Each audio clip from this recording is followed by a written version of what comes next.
Olá! Nós vamos iniciar essa atividade com um exercício de estudo do cabelo ondulado e crespo. Quando nós vamos trabalhar com o cabelo crespo, ele mais enroladinho, a gente pode ter tanto essa representação como se fosse um S, ó. Então, esse S é o que está na frente. Tá?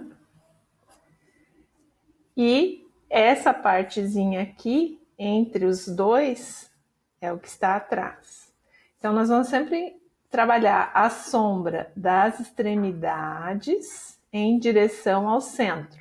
Essa parte aqui mais central, ela sempre vai ser mais clara, que é onde tem a barriguinha maior, né, desse movimento do cabelo. Eu estive pensando um pouco, nós temos o cabelo bem crespo, né, bem cacheado.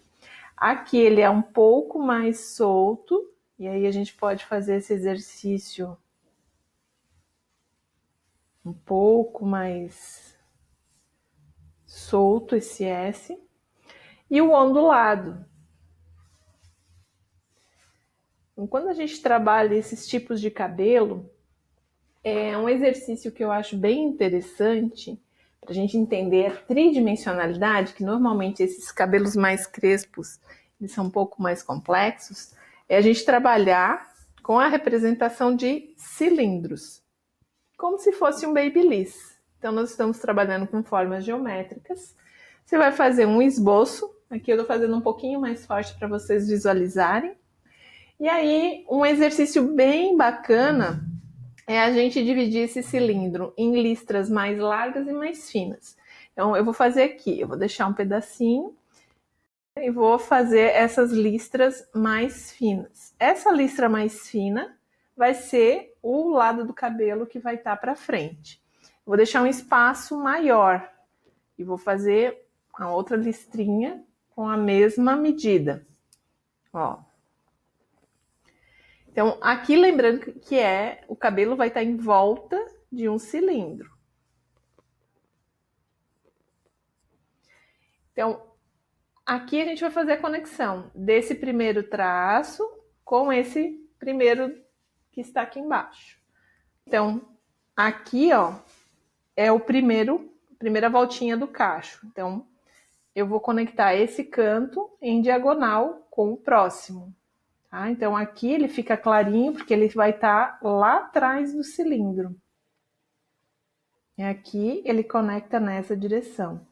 Ó, esse ponto com esse ponto. Então, tracejadinho, linha cheia. Esse ponto com esse de baixo. Linha cheia, tracejados. Aqui é a mesma coisa, ó. Tracejado, cheia, cheia, tracejado. E aí vai terminando em nada. Para a gente conseguir ilustrar, ó, aqui as extremidades sempre bem escuras. Eu estou usando um lápis 4B. Só para a gente ter esse entendimento. Então, aqui eu faço ele curvado, ó. Curvado. Ele vai lá atrás e volta para cá. Só que nessa representação, esse tubinho do babyliss não vai aparecer, supondo que ele fosse transparente. Então, aqui a gente vai ter também os cantos sempre mais escuros, e eu vou acompanhar a ilustração do fio a fio conforme a linha que a gente tem aqui, ó. Então, aqui eu tô só fazendo um esboço para vocês entenderem o que é o cacho e o que seria o babyliss. Tá vendo que aqui, ó, a gente vem, pode deixar ele levemente arredondado. Então, esse movimento aqui é onde a gente consegue esse trabalhado de S, nos cabelos bem cacheados. Então, você pode fazer com a caneta, com lápis de cor, com o material que você tiver disponível. Entendeu? Então, aqui, ó, a gente tem esse cilindro. Eu vou fazer aqui do lado de novo.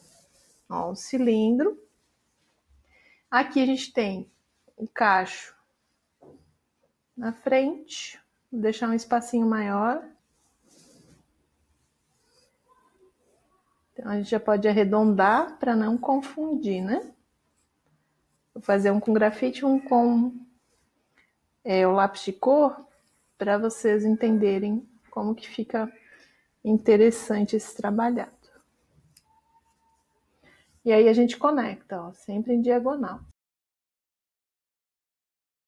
Esse exercício vai ajudar bastante a gente compreender como que trabalha essa tridimensionalidade, principalmente que agora a gente vai começar a vestir esse rosto com acessórios, com bijuterias.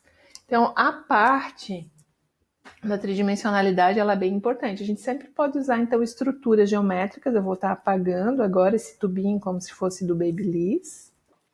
E aí vocês vão perceber que esse cachinho fica muito similar a esse primeiro desenho.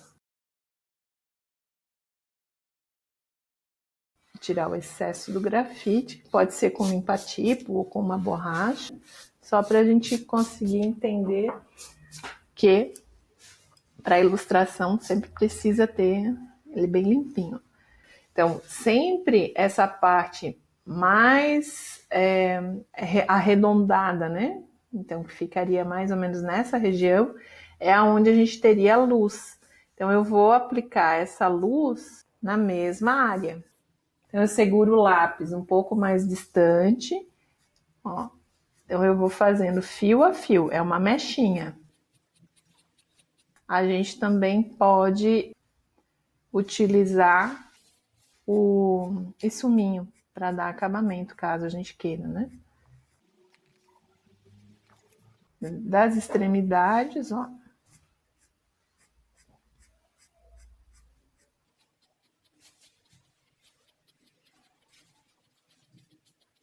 Então, em alguns momentos, é legal a gente fazer uns fios, né, inteiros, para dar a ideia dessa mecha e as subdivisões. De novo, ó.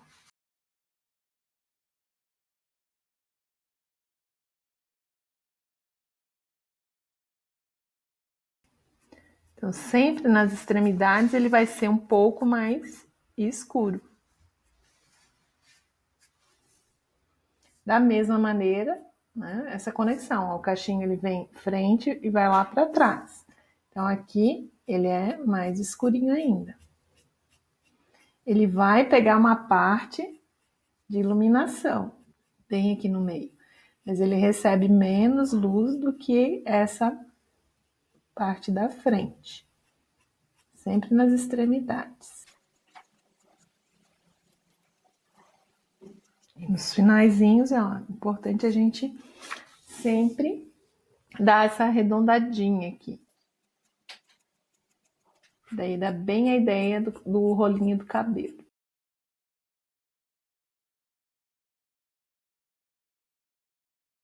Então, essa repetição, gente, ó, bem nas extremidades, sempre, parte mais escura.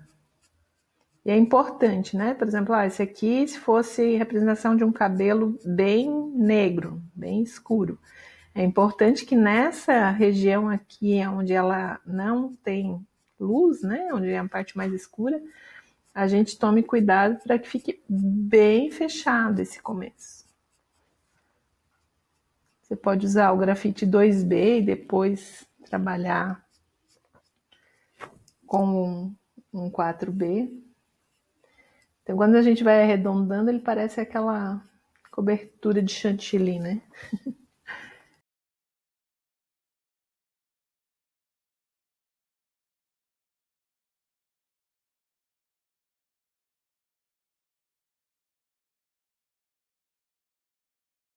Então, esse trabalhado do fio, do cabelo, ele ajuda a gente também a exercitar a achura, né?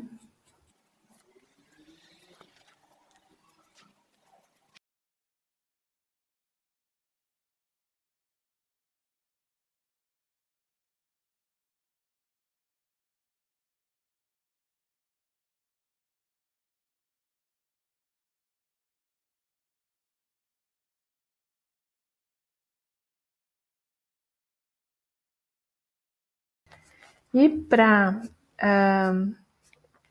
deixar aquela ideia realmente do cabelo, a gente pode deixar a ideia de uns fios, né, como se fossem uns fiozinhos meio soltos, que ajuda a dar esses cabelinhos arrepiados, ajuda a dar naturalidade, né? Que o nosso cabelo normalmente tem os fiozinhos soltos.